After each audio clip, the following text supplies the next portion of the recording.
ratio analysis, our lesson.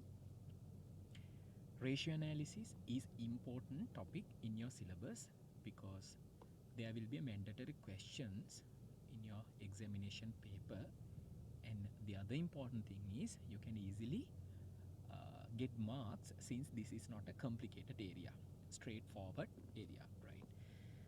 We have shared with you the financial ratio tutorial as well. Meantime, listening to the presentation, you can check the figures and you can check the tutorial as well. Simultaneously, you can use the tutorial as well.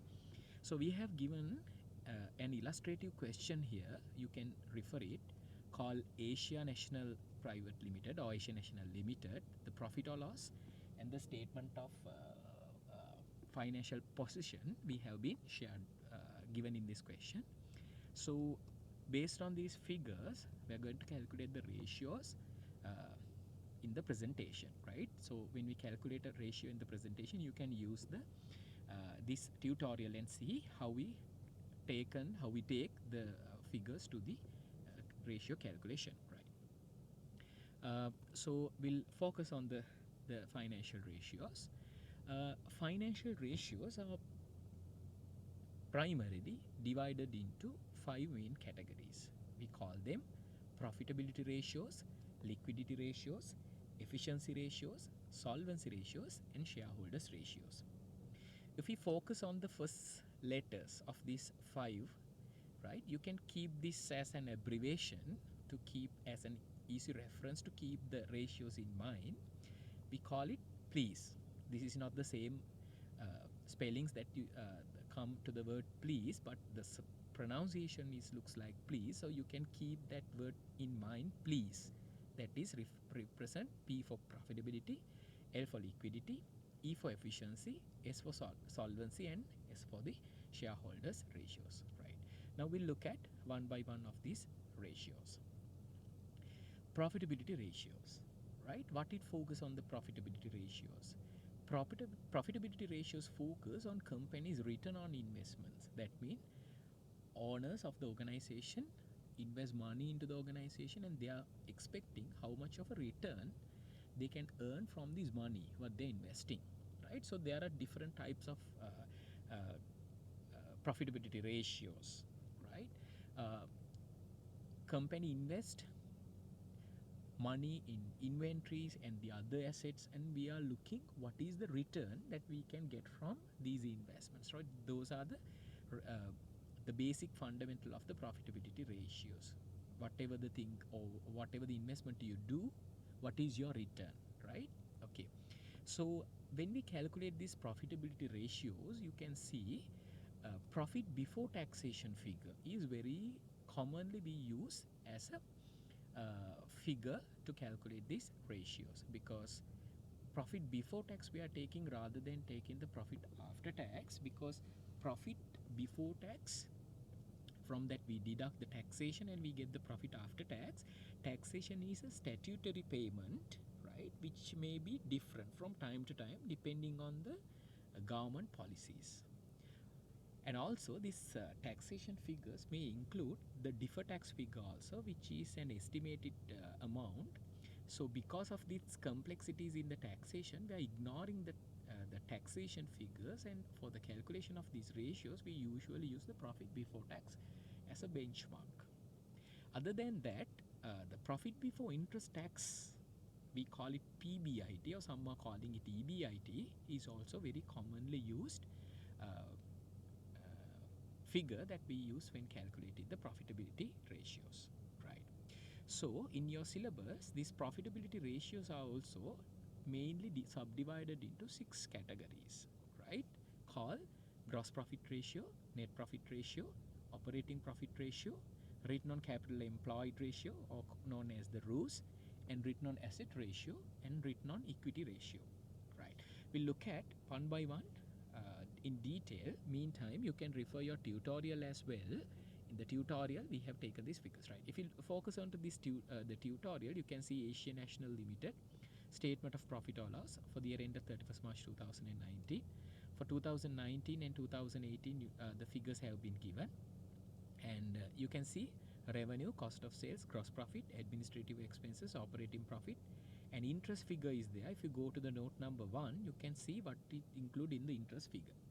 Interest has interest income and interest expense. The net of figure has been taken into the P&L. You can see 8,150 and 10,000 are interest expense. From that they have deducted the short-term deposit interest income, and they have taken this net interest expense into the profit or loss under the note number 1, right? Then you can see the profit before tax, the PBT, which we discussed, and income tax expense, and the profit for the year figure is also there. If you go to the balance sheet, you can see under the assets you have non-current assets for PPE, and current assets, inventory, receivables, and cash at bank and cash in hand. If you go to the note number 2, you can see in note number 2 the receivable breakup is given. Trade receivables and prepayments are included in the this receivable, and also under the equity you can see the stated capital and retained earnings, and there's a 10% loan stock which is long-term loan, and you have current liabilities. If you want to look at the current liabilities, you can refer the note number 3. Note number 3 has the details of the current liabilities, right? So with this we'll focus on to the presentation of the ratio analysis. You can see the first ratio which we're going to discuss is the gross profit ratio, very easy and commonly used, which you have already known ratio, right? First we look at the gross profit ratio. What it calculates from the gross profit ratio. Gross profit ratio mean how much of a gross margin you keeps when you make a sale of your organization, right? When you make a sale, what is your gross profit margin, or your gross margin you're keeping, right? So that calculate in the gross profit ratio. How we can calculate the gross profit ratio? You can divide the gross profit. Uh, uh, you can divide gross profit from the sales of the company, and this is reflect as a percentage. That's why we multiply it by 100, right?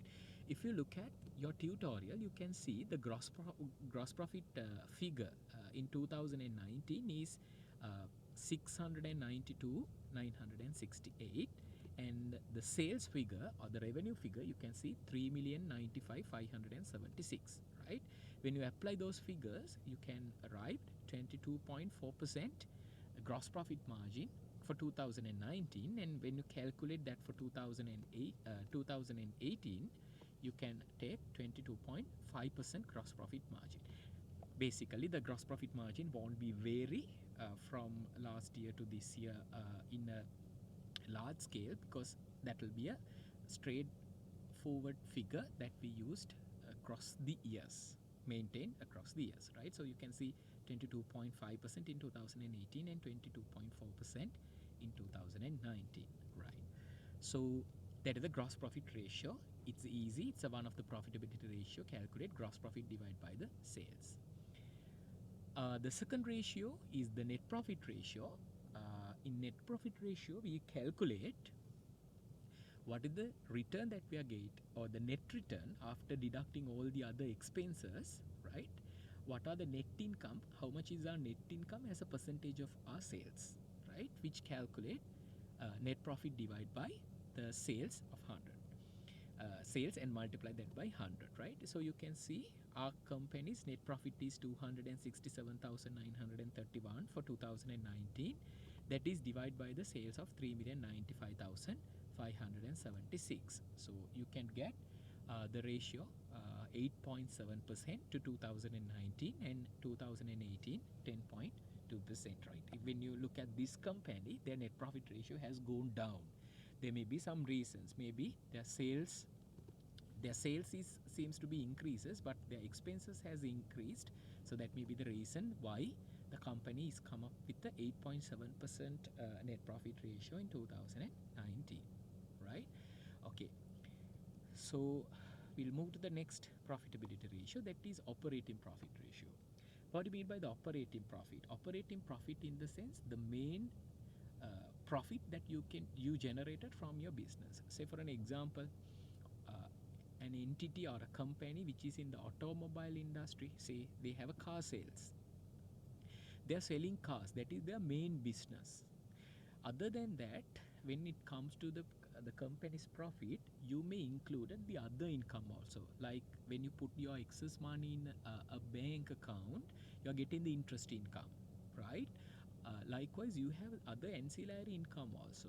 But without considering those other income, you're directly taking the direct income and the expenses what you generated and incurred from your operations. Now, say for an example, as we took earlier, the car sales. So you are taking the revenue from selling car and what are the direct expenses attributable to the selling of this car.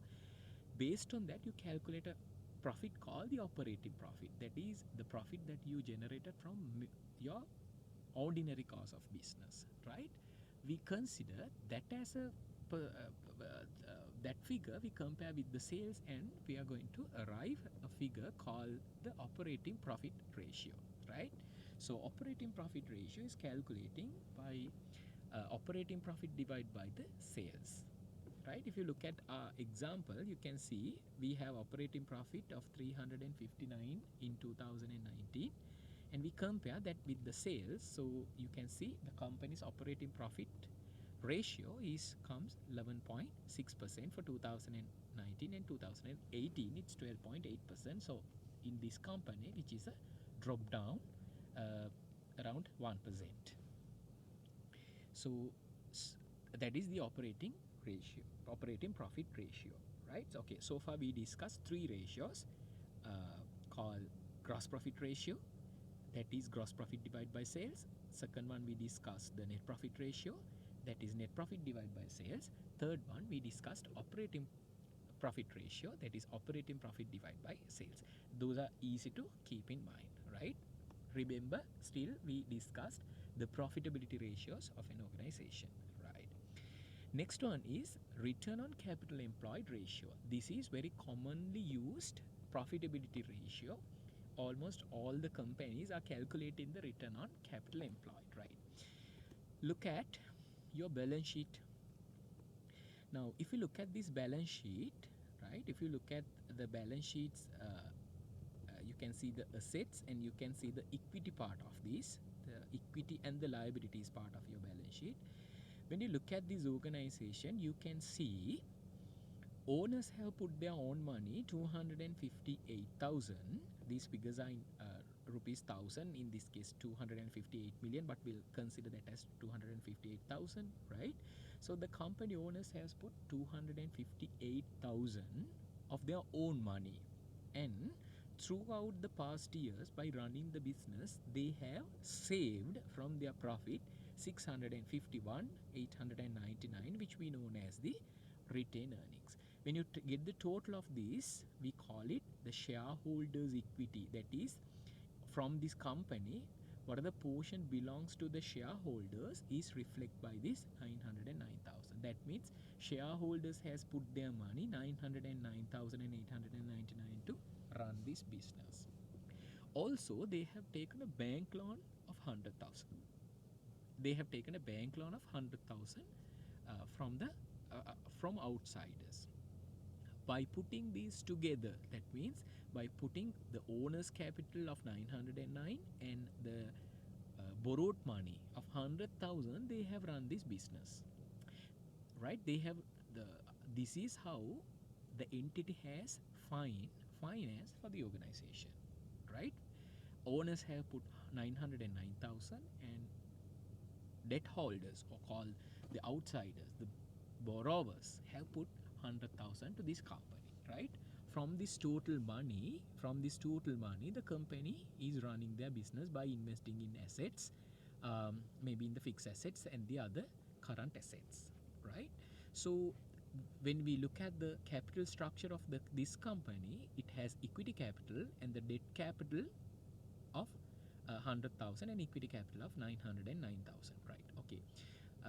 When you look at the profit or loss, you can see now, by putting money to the organization, shareholders of the organization is interesting to get the profit. So this profit, as we discussed in the earlier, when it comes to the profit, we consider the profit before tax without considering the the tax expense. So profit before tax is a very commonly used figure. So this profit before tax is the amount belonged by the shareholders of the company, right? Owners of the company is belongs this profit, right? What it's owned by these debt holders. Debt holders, what is their return from the company? By providing this debt to the organization, they are getting 10% interest. So this interest expense is reflect in this interest line, right? If you go to this note number 1, you can see interest expense from this loan stock is 10,000. So which you can consider as the return of the debt holders. මම හිතනවා ඔයාලට ඒක තේරෙන්නේ නැති කියලා. Company එකට share හෝල්ඩර්ස්ලා company එකට සල්ලි දානවා. කම්පැනි එකට ෂෙයා හෝල්ඩර්ස්ලා සල්ලි දැම්මට පස්සේ ඔයා බැලන්ස් ෂීට් එක අරගෙන බැලුවොත් මේ කම්පැනි එකේ ෂෙයා හෝල්ඩර්ස්ලා සල්ලි දාලා තිනවා 909,899 යාගේ රිටර්න් එර්නින්ග් බැලන්ස් එකත් එක්ක. එයාට අදාළව කම්පැනි එකකින් හම්බෙන රිටර්න් එක තමයි profit before tax එක. ෂෙයා හෝල්ඩර්ස්ලාට අමතරව මේ කම්පැනි එකට සල්ලි දාලා තියෙනවා borrowers නැත්නම් debt ගත්ත නැත්නම් අපි ගත්ත long term loans ගත්ත debt holders ලා මේ කම්පැනි එකට 100,000 සල්ලි දාලා තියෙනවා. එයාලගේ රිටර්න් එක තියෙන්නේ මේ profit එක ඇතුලේ නෙමෙයි. එයාලගේ රිටර්න් එක තියෙන්නේ මෙන්න මේ interest එක. අපි මේ interest note එක බැලුවොත් අපිට පේනවා මේ interest note එක ඇතුලේ තියෙනවා එයාලට ගෙවපු 10,000 interest expense. එහෙනම් කම්පැනි එකේ owners ලගේ රිටර්න් එක වෙන්නේ කීයක්ද? කම්පැනි එකේ owners ලගේ රිටර්න් එක වෙන්නේ 342,131. debt holders ලගේ රිටර්න් එක වෙන්නේ මේ ෆිගර් එක ඇතුලේ ඉන්ක්ලූඩ් වෙලා තියෙන 10,000 interest income එක. right? හරි.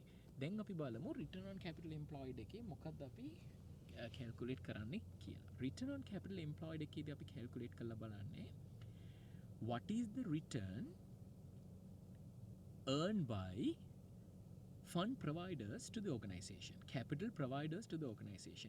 In the example we refer, there are two capital providers.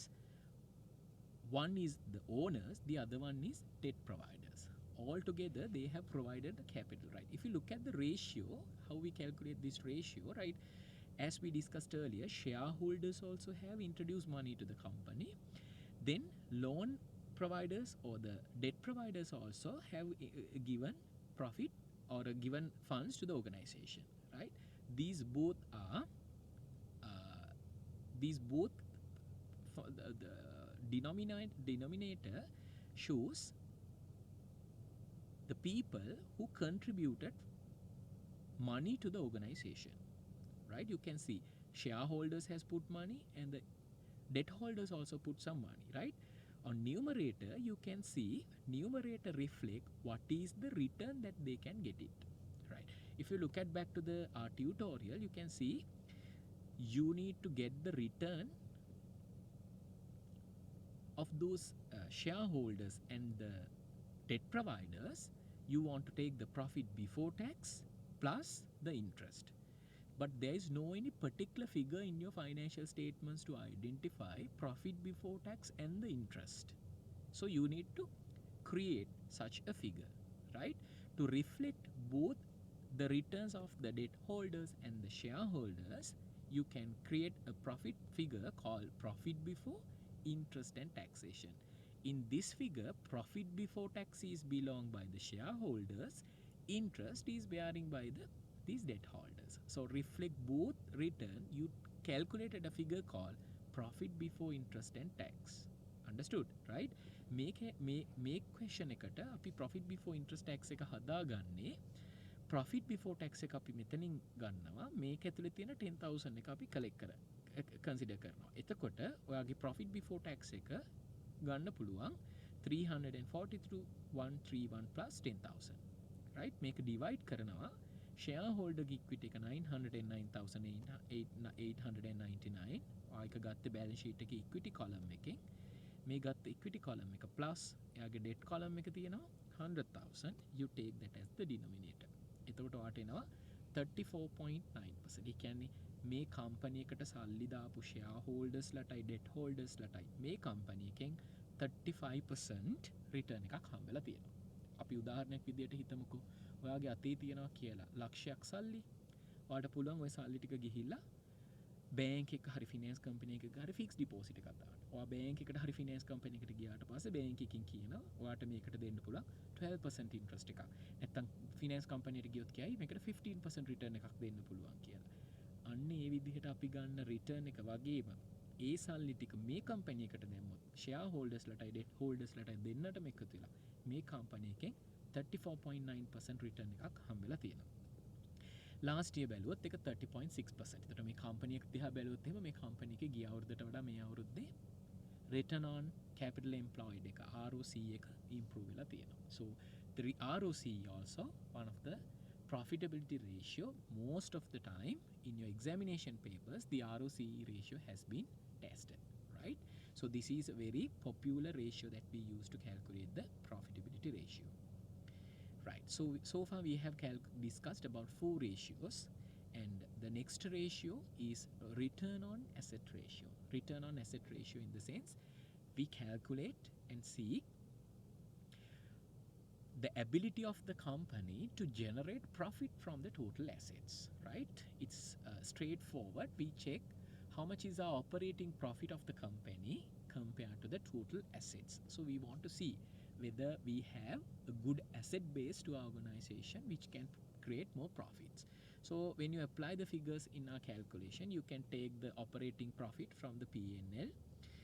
The operating profit figure is there in 2019, 359,502, and you can take the total assets of the company as 1,870,630. So by considering those factors, we have calculated the return on investment or the return on assets is 19.2%. Last time it was 14.7%. When you considering this company has efficiently used their assets, right? So return on assets. The next ratio is the return on equity ratio. Return on equity ratio calculates the profit or the return earned by the owners of the company. Earlier, when we calculate the return of capital employed, we consider both owners' money and the money introduced by the debt holders. But here we consider the money introduced only by the shareholders of the organization. What is their return? ඒ කියන්නේ company එකට මේ company එකට සල්ලි දාපු shareholdersලට මේ company එකෙන් කොච්චර return එකක් හම්බෙලා තියෙනවද කියලා.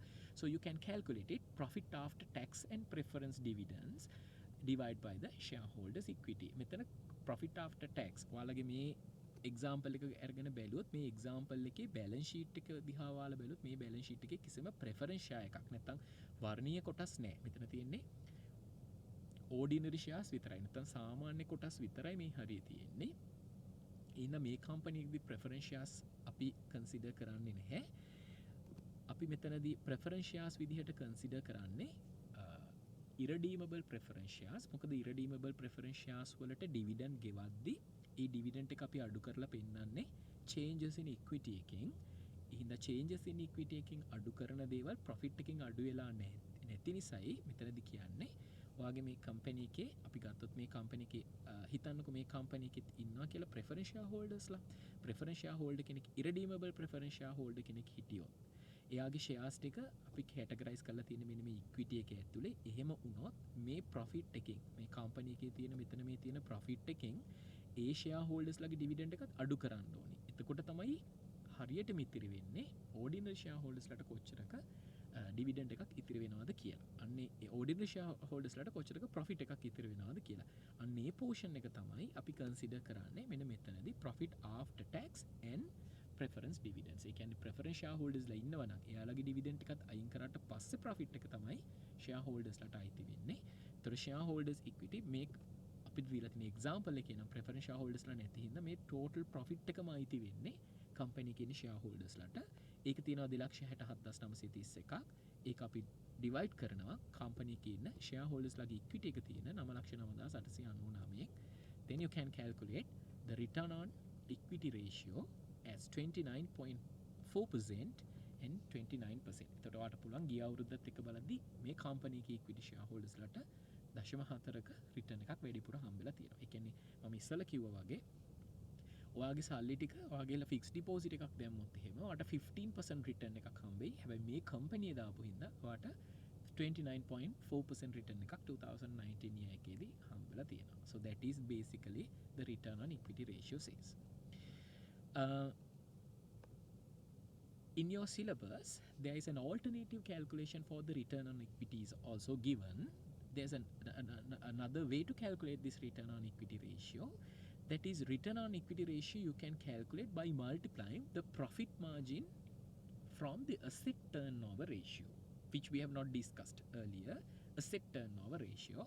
The profit margin, you know how to calculate the profit margin. Profit margin කියන්නේ හරියට profitability ratio එක වගේ, net profit ratio එක වගේ. Here profit margin is calculated based on the PBIT divided by sales. අපි ඉස්සලා calculate කරද්දී අපි මෙතනට ගන්න ඇත්තේ net profit එක. හැබැයි මේ ratio එකේදී අපි මෙතනදී use කරන්නේ PBIT නැත්නම් profit before interest tax divided by sales. Asset turnover එක අපි calculate කරන්නේ sales divided by capital employed. Sales කියලා කියන එක ඔයාලා දන්නවා. Capital employed කියන එකකින් අපි consider කරන්නේ මෙන්න මේ company එකේ owners ලා දාපු capital එක. ඒකෙන් තමයි අපි asset turnover එක calculate කරලා බලන්නේ. මෙතන asset කියලා කියන්නේ fixed assets ම නෙමෙයි. මෙතන asset කියලා කියන්නේ net assets. ඔයා දන්නවා net assets කියලා කියන්නේ company එකක total assets වලින් total liabilities අඩු කරාට පස්සේ ඉතිරි වෙන portion එක. ඒ කියන්නේ net assets කියලා කියන්නේ අයිතිකාරයෝ දාන amount එක. ඒක තමයි මෙතනදී අපි මේ consider කරන්නේ asset කියලා.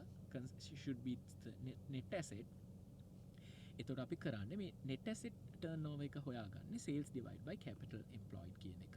එතකොට මේකේ sales කියන එකට sales කියන එක අයින් වෙලා කියොත් එහෙම profit before interest tax divided by capital employed කියන ratio එකකට අපිට හදන්න පුළුවන් මේ return on equity ratio එක. එහෙනම් කියනවා බැරි වෙලාවත් ඔයාට return on equity ratio එක හදාගන්න profit එකයි company එකේ තියෙන equity එකයි නැතුව මේ figures දෙක දීලා තිබ්බොත් ඒ කියන්නේ profit margin එකයි asset turnover ratio එක දීලා තිබුණොත් profit margin එක asset turnover ratio එකකින් වැඩි කරලත් ඔයාට return on equity කියන ratio එක calculate කරන්න පුළුවන්. Just keep that in mind.